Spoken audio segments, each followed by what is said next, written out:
Meus prezados amigos, boa noite. É uma alegria poder, mais uma vez, participar dessa reunião para trazer aqui algumas reflexões em torno do Evangelho. Eu vou compartilhar aqui a minha tela para que possamos, então, iniciar a nossa apresentação que será feita neste momento. Muito bem, nós estamos aqui já com a nossa tela e vamos, mais uma vez, fazer o estudo do Evangelho segundo o Espiritismo, que é o tema de todas as nossas terças-feiras, que é o elemento motivador do nosso encontro e das nossas reflexões. Muito bem, meus irmãos, nós estamos aqui com esse tema que eu acho que muitas pessoas que aqui estão nos ouvindo devem ter assistido. Foi um filme, A Procura da Felicidade. Esse filme contava a história deste homem, Christopher, que investiu a sua vida e conseguiu se transformar num homem de grandes posses. Hoje, ganha seus milhões de dólares fazendo palestras motivacionais. E o Christopher Gardner, que é o nome dele, foi protagonizado no cinema pelo Will Smith e o seu filho, contando a sua história, que recebeu o nome da Procura da Felicidade. E essa felicidade estava caracterizada, evidentemente, com os seus desejos de progresso, de crescimento, mas com um foco muito ligado às coisas materiais, às coisas do mundo. Evidente que nós não podemos deixá-las, o progresso faz parte das leis de Deus e nós devemos efetivamente nos empenharmos na busca do progresso, do nosso crescimento e da nossa melhoria.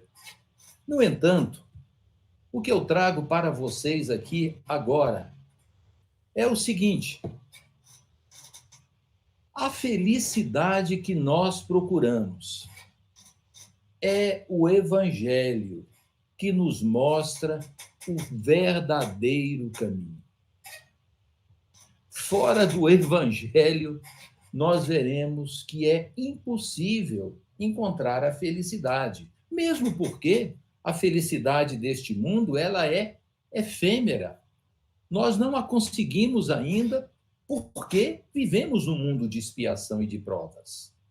A felicidade que podemos ter aqui, conforme dizem os espíritos, é a consciência tranquila e a certeza do dever cumprido. Está lá em O Livro dos Espíritos. Mas, meus irmãos, o capítulo que estamos estudando é o capítulo 11. E muitos estarão perguntando como o Edilson está falando da felicidade, fazendo uma relação desta. Será que este capítulo trata desta temática? Sim, meus irmãos. O caminho para a felicidade está no amar o próximo como a si mesmo. Este é o caminho. E muitos perguntarão, então, como nós conseguiremos isso? Qual a fórmula? Qual o mecanismo? O Evangelho nos mostra que fazer aos outros o que queiramos que os outros nos façam. Quer dizer, agir de forma igualitária. A isonomia que tanto ouvimos falar, ela deve estar presente em todas as relações, daquilo que queremos para tratarmos os outros da mesma forma.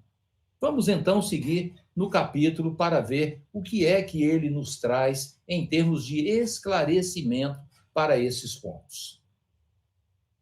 O Evangelho de Mateus, no capítulo 34 a 40, nós verificamos uma pergunta de um fariseu para Jesus. Essa imagem ela é muito sugestiva. Todos aguardando a resposta de Jesus. E a pergunta era qual o maior mandamento da lei. Jesus responde: amarás o Senhor teu Deus de todo o teu coração, de toda a tua alma e de todo o teu espírito. E diz mais: e amarás também o teu próximo como a ti mesmo. Processo de igualdade. Nós não temos que amar o próximo mais do que nós, nem a nos amarmos mais do que devemos amar o nosso próximo. Devemos amá-lo como a nós mesmos. Foi esta a afirmativa do Cristo. E diz ainda que toda a lei, que lei? A lei de Deus, a lei natural, única, verdadeira para a nossa felicidade. Isso está lá como resposta dos Espíritos na terceira parte de O Livro dos Espíritos, tratando das leis morais. Mas como nós podemos entender essa resposta do Cristo, quando ele fala do amor a Deus sobre todas as coisas e ao próximo como a si mesmo? O caminho está aqui. Eu peço licença ao Gilson, que usa tão bem este sentido destas ideias do Evangelho. Quando nós falamos no amor a Deus, no amor ao próximo e no amor a nós mesmos, é aqui no Evangelho. Nós vemos o amor a Deus, os 4 primeiros capítulos. O amor a si mesmo, nós vemos nos 6 outros capítulos. E o amor ao próximo, nós vemos nos outros capítulos. Portanto, o Evangelho sintetiza esses mecanismos do amor que nós devemos observar e que Jesus utilizou na resposta para os fariseus. Mas a conversa não parou por aí. Os fariseus continuaram ainda e Jesus continuou respondendo, falando então como esse amor deveria existir nos relacionamentos, quer dizer, nos contatos da vida que é necessária para todos nós, para o progresso que buscamos, para o desenvolvimento das nossas faculdades. E Jesus então disse: fazei aos homens tudo o que querais que ele vos façam. Não fazer nada daquilo para os outros que nós não queríamos que fosse feito para nós mesmos. Tratai todos os homens como querereis que eles vos tratassem. A tratativa, olha, aquele processo da isonomia que eu falei, tratar todos da mesma forma. Voltamos. Como entender a resposta que o Cristo deu no trato do relacionamento? O princípio da lei do amor a Deus, a si e ao próximo está aí. Nesses 14 capítulos, muito claramente abordados por Allan Kardec, com o auxílio, o amparo e a sustentação dos espíritos superiores. Mas, meus irmãos, os 14 capítulos seguintes, que estão elencados aí, nós vemos as aplicações que devem ser feitas para os relacionamentos. Em todos os campos da vida, em todas as situações, nós temos aí como devemos agir. Vamos continuar. Mas nós temos também, em Mateus, a passagem dos credores e dos devedores. Credor e devedor. Credor é quem deve receber alguma coisa. Devedor é alguém que deve pagar alguma coisa. E então Jesus utiliza essa parábola contando a situação de um homem que devia muito ao seu senhor e que não tinha meios de pagar aquela sua dívida. Ele procura o seu senhor e solicita que ele possa, então, atenuar aquela dívida, remir-lhe daquela dívida, para que ele pudesse, então, ficar mais tranquilo. O Senhor, então, notando aquele pedido e se sensibilizando, perdoou o seu servo. 10.000 talentos ele perdoou e disse para ele: deixe-o ir, vá embora. E ele saiu feliz, porque não tinha mais o peso da dívida. Meus irmãos, entretanto, esse servidor, logo que saiu, o que é que ele fez? Ele encontrou um companheiro que lhe devia só 100 dinheiros. Uma quantidade muito inferior àquela que ele havia sido perdoado. Mas ele não teve a mesma sensibilidade que o seu senhor tivera com ele e determinou: paga o que me deves. E como ele não tinha como pagar, aquele homem mandou então que ele fosse preso e que permanecesse preso até ter condições de pagar a dívida. Os outros homens que viram aquela situação correram para o Senhor e contaram aquela história. E apesar da paciência pedida, ele foi encarcerado. O Senhor, então, o que fez? Chamou aquele servo e disse a ele: poxa, eu havia lhe perdoado, por que você também não usou de piedade com o teu companheiro? Onde está o aprendizado daquilo que você percebeu e sentiu no ato daquele momento? E aí, em função deste ato, o Senhor mandou então que aquele homem fosse preso. Essa foi a reação do Senhor. Mandou prendê-lo até que ele pagasse tudo o que devia. Vejam a lição que Jesus está nos trazendo. E esta lição de Jesus merece uma reflexão de todos nós, porque ele finaliza dizendo: e é assim que meu Pai vos tratará. Vejam, é assim que meu Pai vos tratará, se não perdoardes do fundo do coração as faltas dos vossos irmãos, que houverem cometido contra vós. Quem não perdoou, meus irmãos, está entrando nessa situação que Jesus colocou aí. E aí nós perguntamos, refletimos, o que devemos compreender da colocação feita por Jesus nesta parábola? Como somos julgados? É evidente que Deus não é um homem. Deus não é um juiz que está nos esperando para, então, determinar a nossa condenação ou a nossa absolvição. Nós somos julgados pela ação das leis de Deus. As leis de Deus que são perfeitas, como perfeito também é Deus.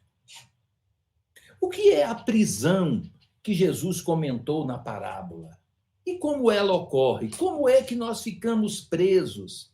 Meus irmãos, nós ficamos presos pelos vínculos, pelas ligações, pelos sentimentos que geramos naquele momento. Esses sentimentos nos prendem àquele a quem devemos, criando malhas que devem ser desfeitas para que nós possamos sair da prisão. E essas malhas são desfeitas com a transformação também dos sentimentos no nosso coração.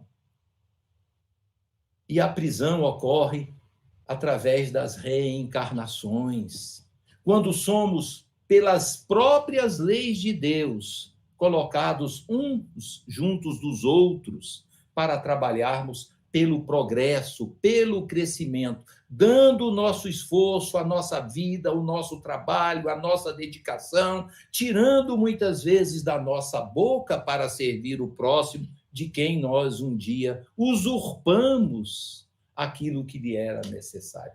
Deus age através das suas leis e somos presos pelas correntes que criamos nos campos dos nossos próprios sentimentos.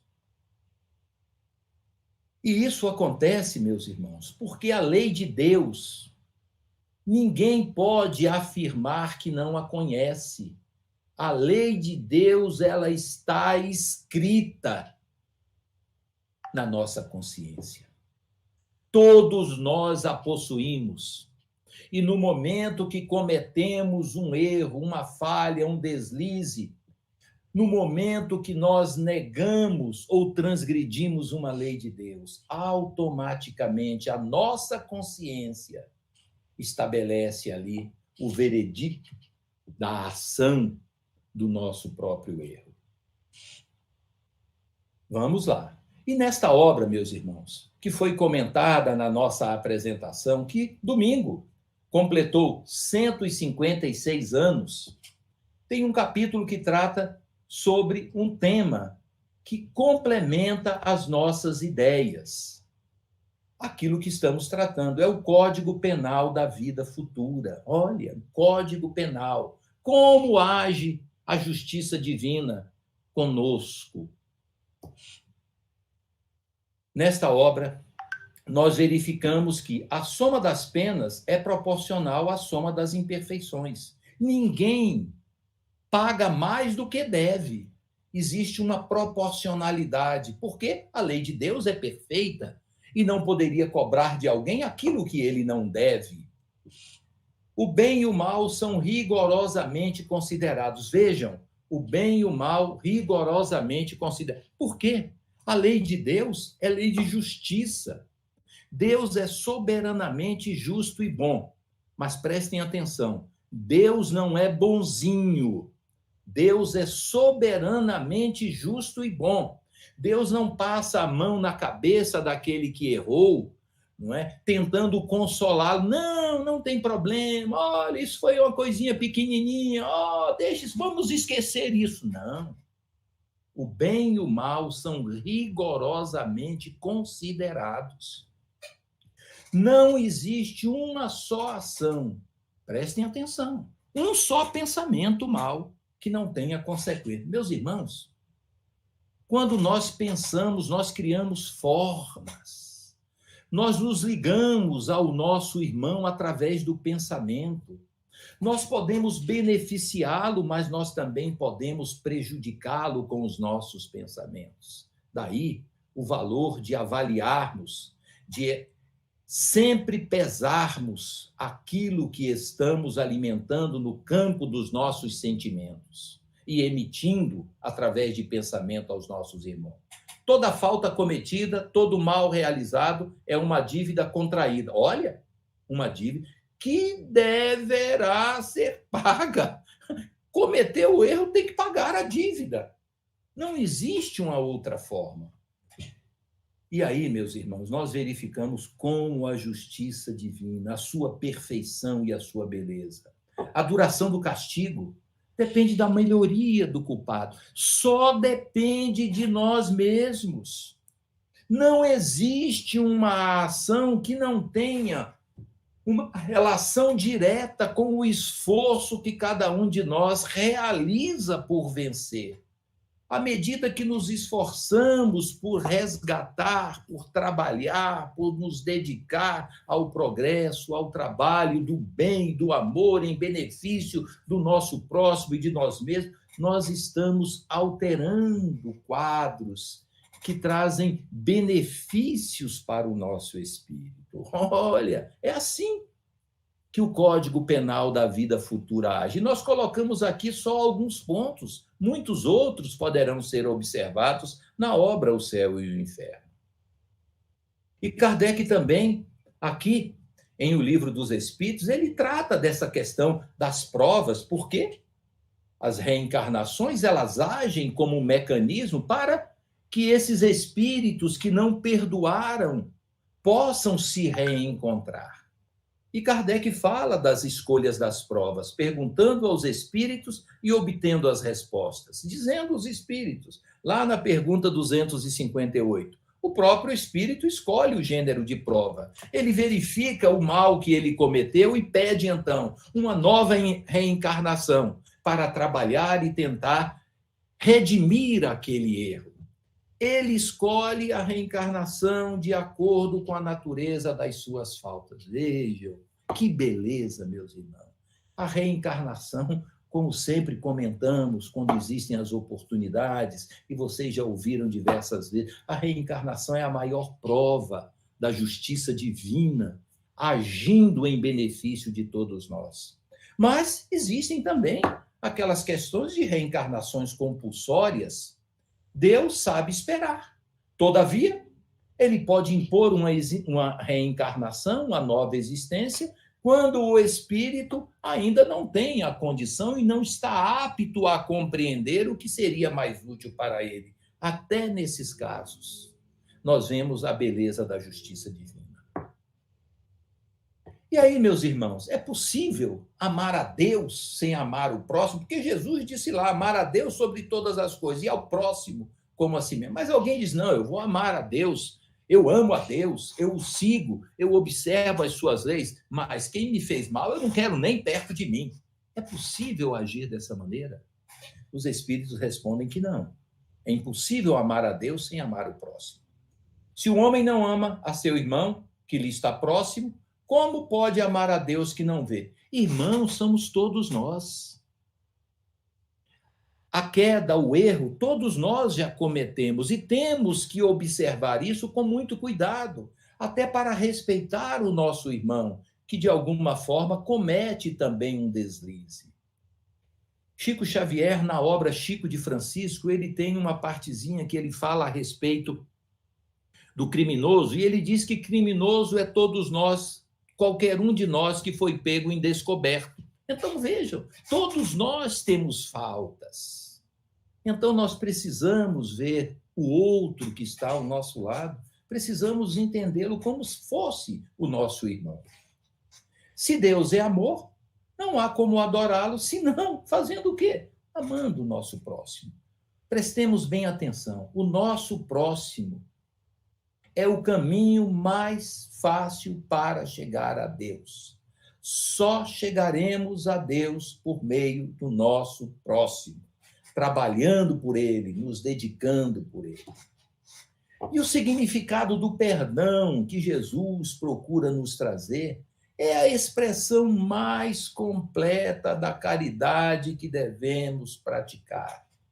A caridade ampla, que envolve e permite processos de reconstrução e de reconciliação entre os espíritos. E Allan Kardec, neste capítulo, ele faz um comentário que quando todos os homens adotarem essas máximas como regra de conduta, vejam, adotar os princípios de caridade, de amor, de fraternidade, de amor a Deus, de amor ao próximo como a si mesmo. Quando adotarmos estas regras, estes princípios como conduta, a verdadeira fraternidade estará reinando sobre a terra. E vejam, reinando a felicidade sobre a terra, estando nós atuando, agindo, observando todos esses preceitos, nós estamos no caminho da felicidade. Porque o caminho da felicidade, como dissemos no início, está vinculado aos princípios daquilo que fazemos ao nosso próximo. Porque não estamos vivendo sozinhos. E existe entre nós e o nosso próximo sempre uma relação. Podemos não conhecê-la, mas existe uma relação. E finalizando, meus irmãos, essas reflexões simples, singelas, que eu trouxe hoje aqui para vocês, para nos auxiliar, abrir a nossa mente até para o tratamento e para pensar um pouco mais a esse respeito, desses tópicos do Evangelho. Para finalizar, nós trazemos esta frase também lá do Código Penal da Vida Futura de O Céu e o Inferno. Deus fez da felicidade o prêmio do trabalho e não do favoritismo. Portanto, felicidade é uma construção que cada um realiza no dia a dia das suas vidas, em todos os momentos do relacionamento humano, seja no lar, seja na sociedade, seja no trabalho. Que o Mestre Jesus possa nos abençoar, nos amparar e nos fortalecer a todos.